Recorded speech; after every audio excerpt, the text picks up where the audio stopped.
नमस्कार, आप सभी का स्वागत है एनडीटीवी राजस्थान पर और मैं हूं आपके साथ शुभेंदु सिंह।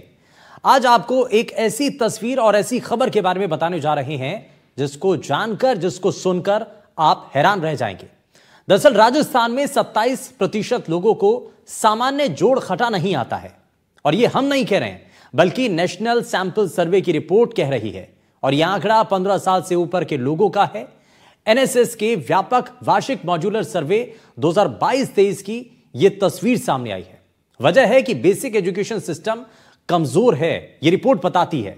इस रिपोर्ट के मुताबिक केरल में सिर्फ 2% लोग ही जोड़ और घटा नहीं कर पाते हैं और राजस्थान में 1/4 से ज्यादा आबादी की यह स्थिति आखिर क्यों है।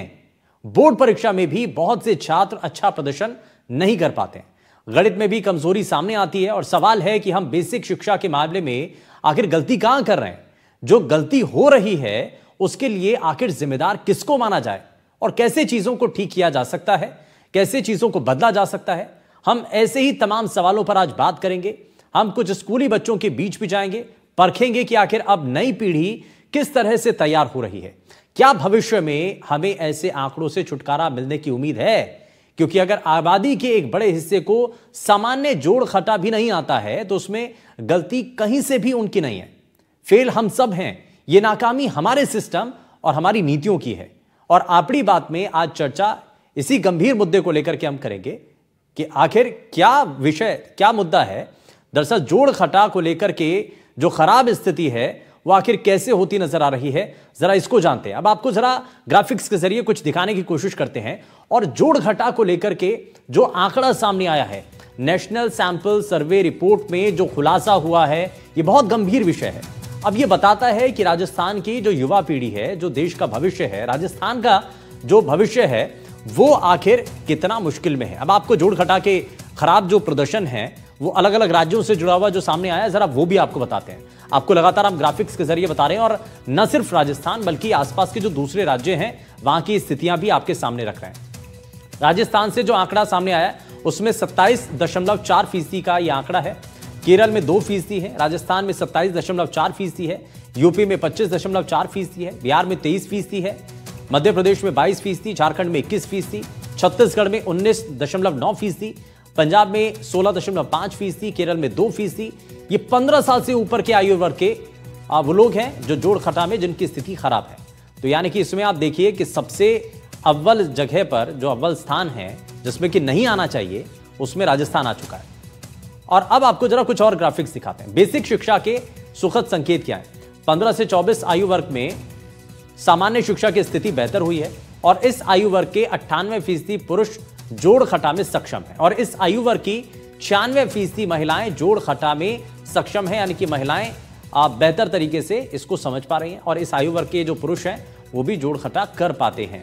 यानी कि नई पीढ़ी बेसिक शिक्षा तक पहुंच पा रही है और भविष्य में हालात जो है बेहतर नजर आ सकते हैं। लेकिन इससे पहले की जो तस्वीर थी, अब हमने इससे पहले भी आपको बताया कि जो पहले के समय के पढ़े हुए लोग हैं, शिक्षा की कमी और स्कूल न जाने की जो स्थिति थी वो कई कारण उसके पीछे थे। एक दबाव भी था, पारिवारिक आर्थिक तौर पर स्थितियां थीं जिस वजह से स्कूल नहीं जाते थे। अब सवाल कई हैं, जोड़ घटाव से जुड़े हुए ये 5 सवाल हैं। सवाल ये कि क्या ये बेसिक शिक्षा की लचर व्यवस्था को जाहिर करता है जो आंकड़ा सामने आया? क्या ये सरकारी शिक्षा के कमजोर सिस्टम का ही नतीजा है? क्या स्कूली शिक्षा को लेकर के नई रणनीति बनाने की जरूरत आ चुकी है?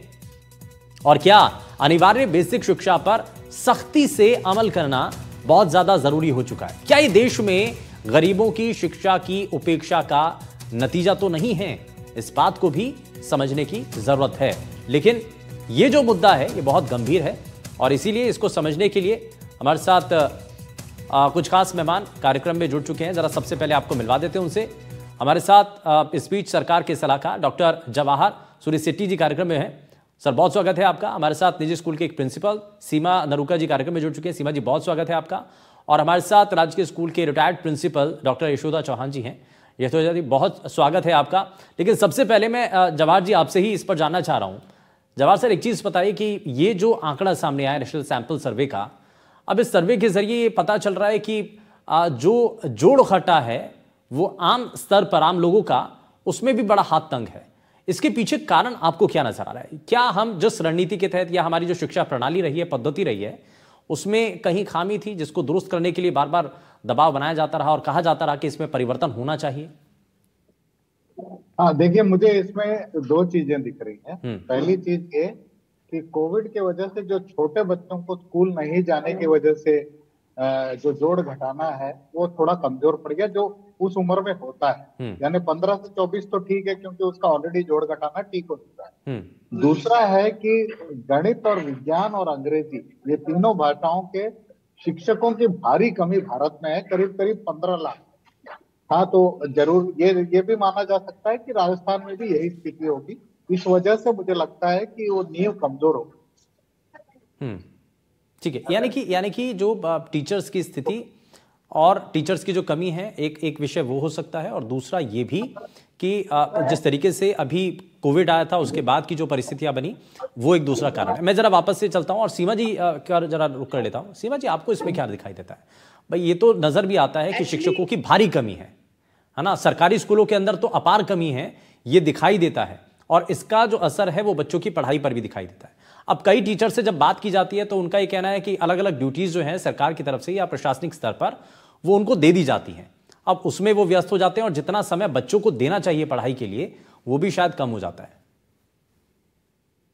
नहीं, इट इज अ फैक्ट कि ड्यूटीज देने की वजह से भी थोड़ा प्रॉब्लम रहता है।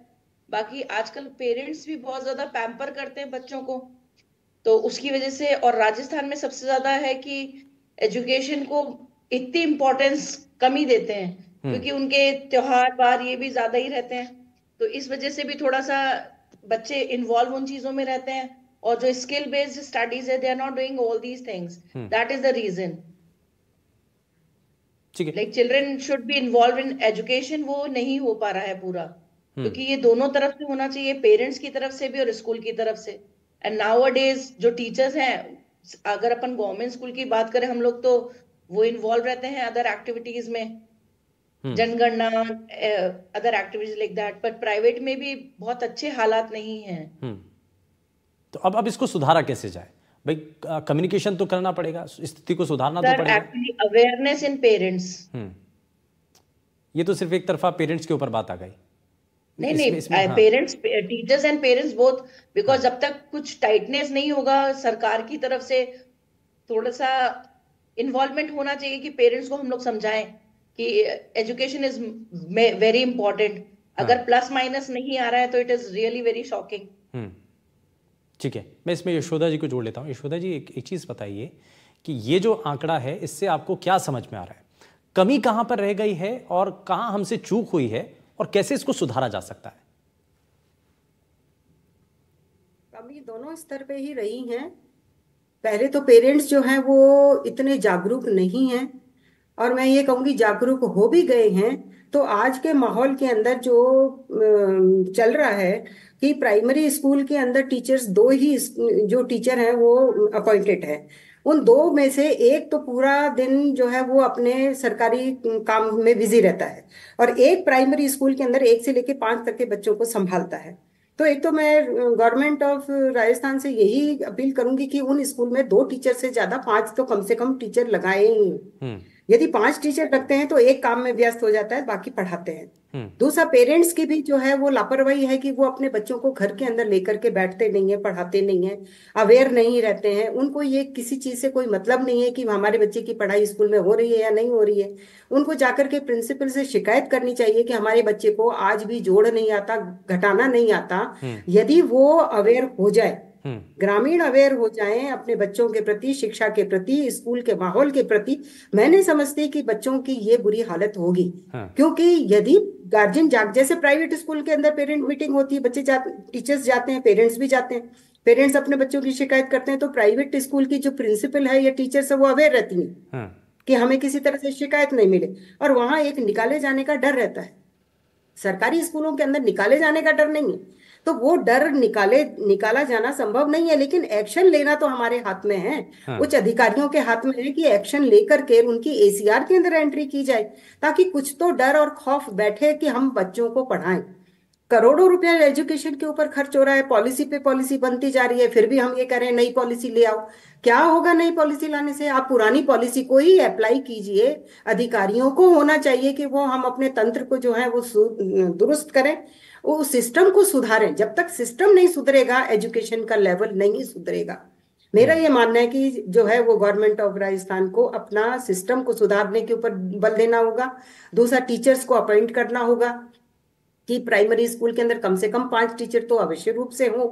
और उसके बाद में कुछ जो है वो गार्जियंस के लिए भी हमको ये उनको अवेयर करने की जरूरत है कि ये आपके नौनिहाल हैं, देश के नौनिहाल हैं, इनको संभालना आपकी भी ड्यूटी है और हमारी भी ड्यूटी है ना। देश के अंदर यदि बच्चे बेरोजगार रहते हैं, अराजकता फैलती है, चोरी चकारी करते हैं, फिर बाद में आजकल खर्चे मोबाइल के इन सब के खर्चे हो गए, तो आप देखिए कि बच्चा जो है वो यूथ होते होते गलत रास्तों पे जा रहे हैं। तो ये देश के लिए भी हानिकारक है, हमारे लिए भी हानिकारक। तो हम सबको मिलजुल करके ये प्रयास करना चाहिए कि हम सिस्टम को सुधारें, दुरुस्त करें। कैसे करें? जो उच्च अधिकारी वर्ग है वो ऐसी पॉलिसी बनाए कि हम तंत्र को सुदृढ़ कर सकें, उसको मजबूत कर सकें। और ये बिल्कुल सही, आपने बिल्कुल सही कहा है इस तरह कि मतलब पहले अगर बच्चों को आप पढ़ाई के साथ नहीं जोड़ेंगे, आप स्कूलों पर नहीं भेजेंगे, और भेज भी रहे हैं तो उनका अगर ध्यान नहीं रखेंगे, स्कूलों के अंदर अगर सिस्टम बेहतर नहीं होगा, टीचर्स की नियुक्तियां नहीं होंगी, तो कैसे बच्चे पढ़ाई के प्रति आकर्षित होंगे और कैसे वो पढ़ पाएंगे? और अगर नहीं पढ़ेंगे तो उसका दुष्परिणाम क्या हो सकता है,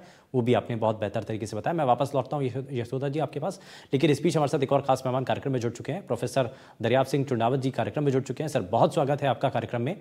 दरियाब सर, एक चीज़ और बताइए कि हम ये कह रहे हैं कि भाई इसमें टीचर्स की भी जिम्मेदारी है, इसमें अभिभावकों की भी जिम्मेदारी है। अब प्राइवेट स्कूलों की हम अगर छोड़ दें, अब सरकारी स्कूलों पर सबसे पहले बात कर लें, तो ज़्यादातर केसेस में देखा जाता है कि जो निम्न तबके के लोग हैं, है ना, जो सक्षम नहीं है, वो सरकारी स्कूलों के अंदर अपने बच्चों को भेज देते हैं।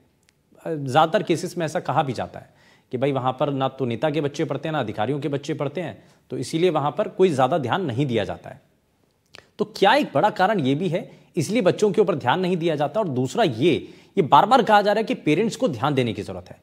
भाई अगर आप सरकारी स्कूल में देखिए, जो पढ़ा लिखा पेरेंट नहीं है, जो चाहता है कि उसका बच्चा आगे जाकर के पढ़े, लेकिन उसको खुद पढ़ना नहीं आता है। अब पीटीएम के अंदर क्या होगा, वो उनको कह देंगे, लेकिन वो पढ़ नहीं सकता है, उसको खुद पढ़ना नहीं आता है, तो बच्चे को पढ़ाएगा कैसे?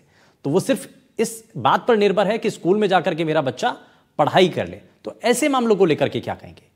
सर्वे रिपोर्ट की जो बात है वो सही है। सरकारी स्कूल में सबसे बड़ी प्रॉब्लम है कि जो मुख्य रूप से शिक्षक का कार्य पढ़ाना है, वो पढ़ाना रह ही नहीं गया। उनके पास इतने कार्य दूसरे दे गए, इवन पशु गणना भी करानी पड़ती है। तो राजस्थान जैसे मैं देखता हूँ कि टीचर्स का काम है, तो जो टीचर का मूलभूत जो शिक्षा देना है वो तो मुझे लगता है कहीं चला गया है, और वो इधर उधर के कार्य जो है उसमें लगा हुआ रहता है, जो उनके संबंधित नहीं है वो कार्य भी करता है। तो इस वजह से जो है वो जो मूल काम उसको जो करना चाहिए, शिक्षा के लिए छात्र को पढ़ाना, स्कूल में जो निरंतर क्लास लेना, उनसे कहीं परे हो गया है। नंबर 2, जो अभी स्थिति हो रही है वो अनएम्प्लॉयमेंट है। स्कूलों में गणित तो कह लीजिए, इंग्लिश कह लीजिए, जो इंपॉर्टेंट सब्जेक्ट है, यानी बेसिक कॉन्सेप्ट है, यदि गणित अगर अच्छा होता है बच्चों का, या इंग्लिश अच्छी, 2-3 सब्जेक्ट मेन होते हैं, तो साइंस और आगे भी अपना करियर अच्छा बना सकता है।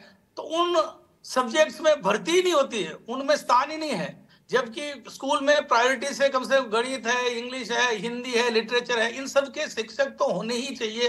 काफी दूसरे शिक्षक 1 या 2 शिक्षक है, वो सभी को पढ़ा रहे हैं। तो इस तरह से जो उनका जो मूल कार्य है उससे वो दूर हट गए हैं। ये सबसे बड़ी प्रॉब्लम है। बिल्कुल, जो मुख्य शिक्षक है वो नहीं है, है ना? जी। दूसरे काम, हर काम जो करना है वो शिक्षक को ही करना है। मान लीजिए जो स्कूल शिक्षा में जो लोग लगे हैं वो सभी काम दूसरे से, अदर देन द टीचिंग, पढ़ाई के अलावा दूसरे सब काम, यानी कि पढ़ाई के अलावा बहुत सारे और दूसरे काम हैं, बहुत सारी ऐसी जिम्मेदारियां दे दी जाती हैं। और अब क्योंकि चाहे चुनाव का समय हो या फिर जनगणना की बात हो, हालांकि अब तो अभी तक डिले चल रही है, अभी नहीं हो रही है, लेकिन वो बात अलग है। लेकिन फिर भी जितने भी सरकारी काम होते हैं या कोई भी ड्यूटी लगाने की बात होती है, तो उसमें टीचर्स को आगे कर दिया जाता है। अब जवाहर सर, एक टीचर तो डेपुटेशन पे चले जाते हैं। जो आज मान लीजिए कलेक्ट्री में कोई जगह, जिलाधीश कार्यालय में कोई दिक्कत आ रही है, कुछ हो रहा है, तो सबसे पहला उनकी प्रायोरिटी रहती है जो उस शिक्षक को जो पढ़ाने के काम से हटा करके उसको जो वहां पर डेपुटेशन में लगाया जाता है।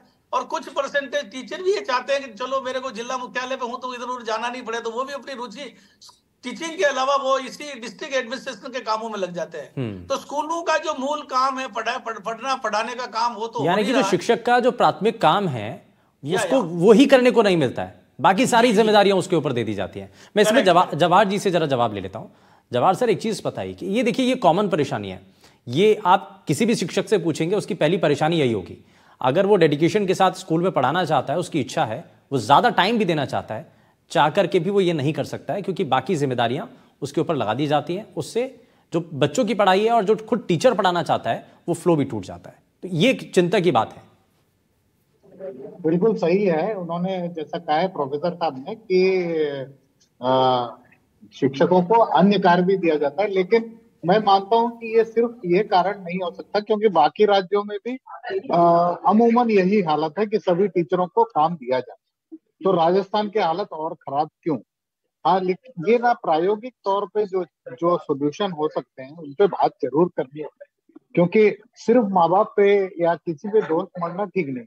उस एक कारण ये भी है कि जो गणित के शिक्षकों की बात मैं कर रहा था, उसमें क्या है, आजकल एमएससी फिजिक्स और मैथमेटिक्स करने वाले लोग कम हो गए। इंजीनियर हर आदमी बनना चाहता है और इंजीनियर बेरोजगार। तो अगर राज्य शासन थोड़ा सा शिथिल कर दे कि इंजीनियर को भी मैं मैथमेटिक्स फिजिक्स पढ़ाने दूं, तो एक तरफ इंजीनियर बेरोजगार है, दूसरी तरफ आपको फिजिक्स और मैथ्स के टीचर नहीं मिल रहे हैं, तो काम हो सकता है। ये राज्य के अधीन है, आप कर सकते हो ये काम। तो एक सोल्यूशन ये है और ये हो सकता है। दूसरा, जैसे उन्होंने कहा, टीचरों को शैक्षिक कार्य करने दें और बाकी कामों को छोड़ दें। तीसरा, हम ये भी कर सकते हैं कि ट्रांसफर पॉलिसी जो है वो खराब है, यानी हर टीचर शहर में रहना चाहता है, सुदूर अंचलों में जाना नहीं चाहता, और वहां भारी टीचरों की कमी है और एक्सेस होंगे टीचर शहरों में। तो ट्रांसफर पॉलिसी जब तक ठीक से नहीं बनाएगी सरकार, तब तक ये प्रॉब्लम आती रहेगी।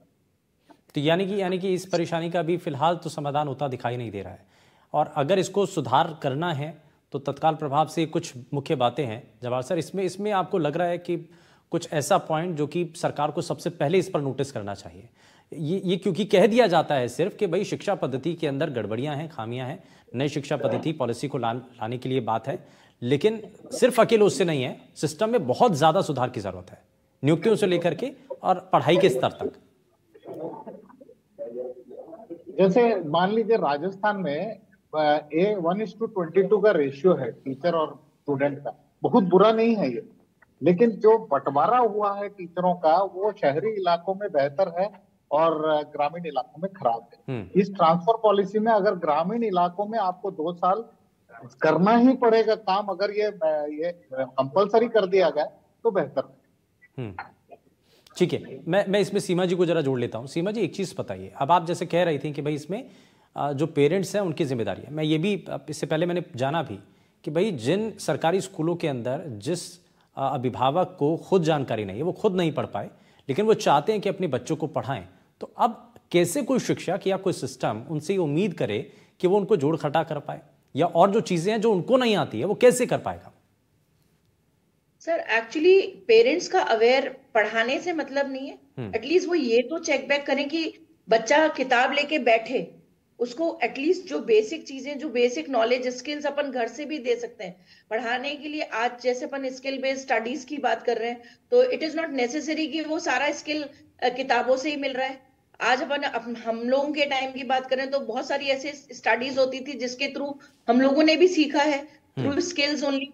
तो वो स्किल्स एटलीस्ट पेरेंट्स देखे तो सही ना, स्कूल में बच्चा क्या पढ़ के आया है, क्या किताब लेके बैठा है या नहीं, किताब स्कूल से आते ही बस्ता फेंक तो नहीं रहा है, उसको 1-1.5 घंटा नहीं पढ़ना आता। कोई जरूरी नहीं है कि पेरेंट्स को पढ़ना है, पेरेंट्स आर अवेयर कि वो अपने बच्चे को स्कूल भेज रहे हैं, बट उनको ये देखना जरूरी है कि बच्चा कितना घर पे टाइम उन किताबों को दे रहा है। जब तक अब किताबों से उसका बहुत ज्यादा इन्वॉल्वमेंट नहीं होगा तो इंटरेस्ट डेवलप भी नहीं होगा, क्योंकि इंटरेस्ट आजकल बच्चों का किताबों से ज्यादा मोबाइल पे है, बिकॉज ऑफ द कोविड की वजह से इतना मोबाइल में इन्वॉल्वमेंट है कि आज बुक्स आ गई हैं but still they are using mobile phones. तो थोड़ा सा इन सब चीजों में अवेयर पेरेंट्स को घर पे इनका तो ध्यान रखना होगा कि मोबाइल से दूर रहे, किताबें कितनी देर ले रहा है, बैठ रहा है, जो बेसिक अपन घर पे सिखा सकते हैं वो चीजें सिखाएं पेरेंट्स। हमारा मतलब इनसे था। ठीक है, मैं इसमें यशोदा जी को वापस से जोड़ता हूँ। यशोदा मैम, एक चीज बताइए, हम जब ये आंकड़ा देख रहे हैं तो राजस्थान की स्थिति इतनी खराब क्यों है? बाकी राज्यों में देखिए, केरल में 2% के आसपास हैं जो जोड़ घटा नहीं कर पाते हैं। अब ये जो आंकड़ा है वो राजस्थान आते आते 27% हो जाता है। ये इतना खराब स्थिति राजस्थान की क्यों? ये दुख का कारण है कि राजस्थान का आंकड़ा एकदम से इतना कैसे गिर गया, है ना। लेकिन जोड़ और घटाने के लिए मैं नहीं समझती कि पेरेंट्स का पढ़ा लिखा होना जरूरी है। हाँ।